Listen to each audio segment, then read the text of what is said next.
तो एवरीवन, तो देखिए आज हम बात करते हैं करंट और ड्रिफ्ट वेलोसिटी के बीच में क्या रिलेशन है। ठीक है, तो सबसे पहले देखिए कि ये जो करंट होती है, करंट को हम आई के साथ डिनोट करते हैं और ड्रिफ्ट वेलोसिटी को हम वी डी के साथ डिनोट करते हैं। ठीक है, इस तरीके से कैपिटल वी और स्मॉल डी के साथ ड्रिफ्ट वेलोसिटी को डिनोट करते हैं। और करंट जो होती है ना, ये होता है चार्ज डिवाइडेड बाई टाइम की, मतलब ये इसका फॉर्मूला होता है करंट का, चार्ज डिवाइडेड बाई टाइम। क्योंकि मान लीजिए कि हमारे पास यहाँ पर एक कंडक्टर है, ये कॉपर का हम पीस ले लेते हैं समझने के लिए। तो इसके अंदर से क्या होंगे, बहुत सारी तादाद में इलेक्ट्रॉन्स होंगे।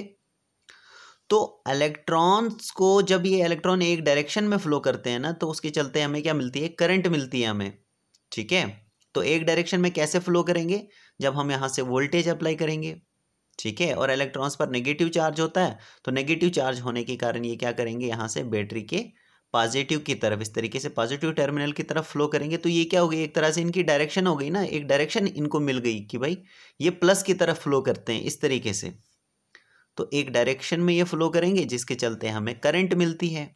अब मान लीजिए कि कुछ इलेक्ट्रॉन यहाँ पर हैं, तो ये ए प्लेस मान लेते हैं और ये बी प्लेस मान लेते हैं। ठीक है, तो ए से बी तक जाने के लिए इन इलेक्ट्रॉन्स को क्या होगा, एक कुछ ना कुछ टाइम लगेगा। इलेक्ट्रॉन्स यानी कि क्या, चार्ज है ना, तो इनको यहाँ से एक जगह से दूसरी जगह में जाने के लिए कुछ ना कुछ टाइम लगेगा, कुछ समय लगेगा। तो इसलिए हमारे पास करंट क्या हो जाती है, चार्ज डिवाइडेड बाय चार्ज, यानी क्या, इलेक्ट्रॉन्स डिवाइडेड बाय टाइम, यानी चार्ज डिवाइडेड बाय टाइम हमें करंट मिल जाती है। अब यहाँ पर ड्रिफ्ट वेलोसिटी, जिसको हम कैपिटल वी और स्मॉल डी के साथ लिखते हैं, तो ये क्या होता है हमारे पास। देखिए फ्रेंड्स, ये जो हमारे पास कंडक्टर होता है ना, इसके अंदर से जो इलेक्ट्रॉन्स फ्लो करते हैं ना, वो टकरा टकरा के एक दूसरे से टकरा टकरा कर आगे बढ़ते हैं। ठीक है, अब हमें ये नहीं पता होता है कि कौन सा इलेक्ट्रॉन कब टकराएगा। ठीक है, तो हर एक टक्कर से क्या होता है, इलेक्ट्रॉन्स की वेलोसिटी में कमी आ जाती है एक तरह से, फिर से वो वेलोसिटी पकड़ता है, फिर से वो टकराता है आगे इलेक्ट्रॉन के साथ। तो इस तरह से ये टकरा टकरा कर आगे बढ़ते हैं और धीरे धीरे, मतलब इनकी जो वेलोसिटी होती है ना, वो कम होती है। जब इलेक्ट्रॉन इलेक्ट्रॉन के साथ टकराएगा तो उसकी वेलोसिटी कम हो जाएगी ना, तो इस तरह से ये धीरे धीरे आगे बढ़ते हैं। तो हम क्या करते हैं, इनकी एवरेज ले लेते हैं कि भाई जो आगे बढ़ने की वेलोसिटी होती है इलेक्ट्रॉन की, उनकी हम क्या करते हैं, एक एवरेज वेलोसिटी ले लेते हैं, जिसको हम ड्रिफ्ट वेलोसिटी बोलते हैं। क्या बोलते हैं, ड्रिफ्ट वेलोसिटी बोलते हैं, और इसको v और d के साथ लिखा जाता है। ठीक है, अब यहाँ पर देखिए, लेट अस सपोज कि ये हमने जो कंडक्टर लिया है, इस कंडक्टर का यहाँ पर एरिया जो है वो हम a मान लेते हैं, और इस कंडक्टर की जो लेंथ है वो हम l मान लेते हैं। ठीक है, और यहाँ पर हम मान लेते हैं कि इतने सारे पोर्शन में हमारे पास इलेक्ट्रॉन की जो वैल्यू है वो दी है, मतलब n इलेक्ट्रॉन है यहाँ पर, ये हमें गिवन है कि भाई यहाँ पर इतने सारे पोर्शन में, कंडक्टर के इतने सारे पोर्शन में हमारे पास n इलेक्ट्रॉन है। ठीक है, तो अगर हम इस कंडक्टर का वॉल्यूम देखें, तो वॉल्यूम क्या हो जाएगा हमारे पास, इस केस में वॉल्यूम हो जाएगा area multiply by length, area multiply by ये लेंथ। कंडक्टर के केस में हमारे पास वॉल्यूम क्या हो जाएगा, एरिया और मल्टीप्लाई बाई ये कंडक्टर की लेंथ।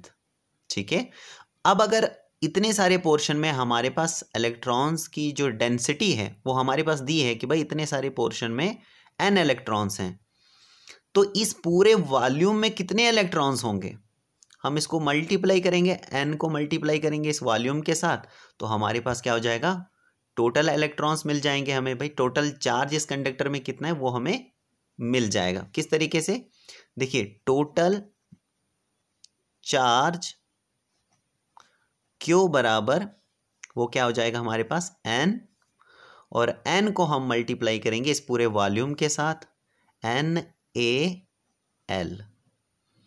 ठीक है, तो ये हमारे पास हो जाएगा टोटल चार्ज, और यहाँ पर हम E के साथ भी इसको मल्टीप्लाई करेंगे, और E क्या हो जाएगा हमारे पास, E होता है चार्ज ऑन वन इलेक्ट्रॉन, यानी एक इलेक्ट्रॉन पर कितना चार्ज है वो हमें पता है, चार्ज ऑन वन इलेक्ट्रॉन।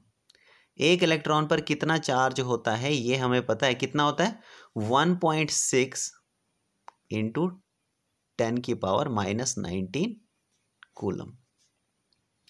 ठीक है, तो ये हमें पता होता है कि भाई एक इलेक्ट्रॉन पर कितना चार्ज होता है। इसलिए यहाँ पर देखिए, अगर इतने सारे कंडक्टर के इतने सारे पोर्शन में हमें पता है कि n इलेक्ट्रॉन है, तो इस पूरे वॉल्यूम में कितने इलेक्ट्रॉन्स होंगे, इसको मल्टीप्लाई करेंगे, सिंपली n को मल्टीप्लाई करेंगे Al के साथ, और एक इलेक्ट्रॉन पर कितना चार्ज है वो भी हमें पता है कितना होता है, तो यहाँ पर E के साथ हम इसको मल्टीप्लाई करेंगे और एक इलेक्ट्रॉन पर कितना चार्ज होता है 1.6 इंटू 10⁻⁻19 कूलम होता है, इसलिए हम इसको यहाँ पर मल्टीप्लाई करते हैं।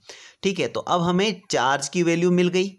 ठीक है, चार्ज की वैल्यू हमें मिल गई। अब हमें क्या करना है भाई, यहाँ पर टाइम का फॉर्मूला हम देखते हैं यहाँ पर, और उसकी वैल्यू को यहाँ पर T की जगह डालते हैं। ठीक है, यहाँ पर फिर से हम ये फॉर्मूला लिखते हैं करंट का। करंट होता है चार्ज डिवाइडेड बाई टाइम।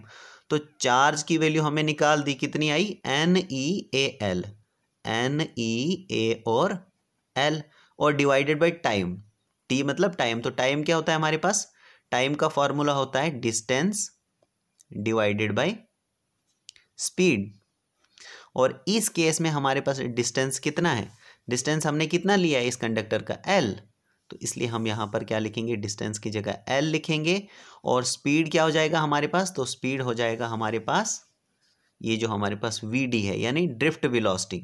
इस केस में हमारे पास जो स्पीड है वो क्या है हमारे पास, यही ड्रिफ्ट वेलोसिटी है ना, इलेक्ट्रॉन की जो एवरेज वेलोसिटी आगे बढ़ने की, जिसको हम क्या बोलते हैं, ड्रिफ्ट वेलोसिटी बोलते हैं। तो ये हमारे पास स्पीड की जगह हमारे पास क्या हो जाएगा, VD, और यहाँ से टाइम। ठीक है, टाइम हमारे पास क्या हो जाएगा, length L divided by VD। तो इस टाइम की जगह हम इसकी वैल्यू डाल सकते हैं L divided by VD, L divided by V और D।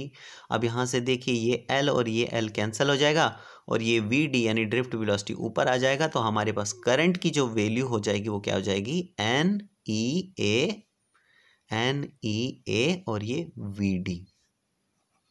ठीक है, अब यहाँ पर देखिए ये जो n है ना, n क्या है भाई, नंबर ऑफ इलेक्ट्रॉन्स है ना, किसी पोर्शन में हमें दिया होगा ये चीज़, क्योंकि यहाँ पर भी देखिए n क्या है हमारे पास, ये गिवन है। मान लीजिए यहाँ पर n की वैल्यू 100 इलेक्ट्रॉन होगी या 1000 इलेक्ट्रॉन होंगे, तो ये तो हमारे पास गिवन होगा ना हमारे पास।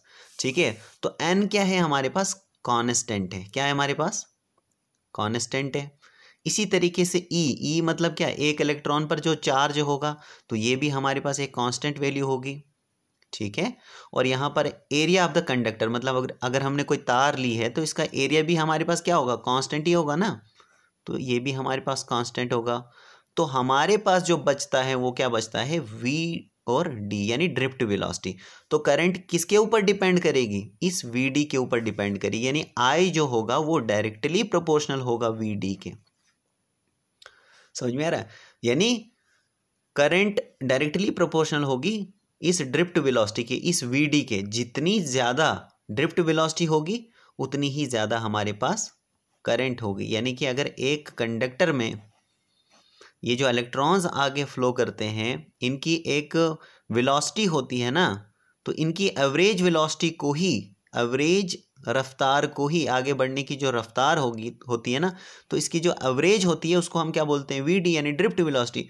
तो इनकी ड्रिफ्ट वेलोसिटी, आगे बढ़ने की जो वेलोसिटी होगी, वो जितनी ज़्यादा होगी उतनी ही ज़्यादा हमें करंट मिलेगी। और ये अगर कम होगी, ड्रिफ्ट वेलोसिटी अगर कम होगी, तो करंट भी हमारे पास क्या मिलेगी, कम मिलेगी। तो ये हमारे पास होता है करंट और ड्रिफ्ट वेलोसिटी का आपस का रिलेशन। ठीक है, सो आई होप फ्रेंड्स कि आपको ये क्लियर हो चुका होगा। So thank you very much.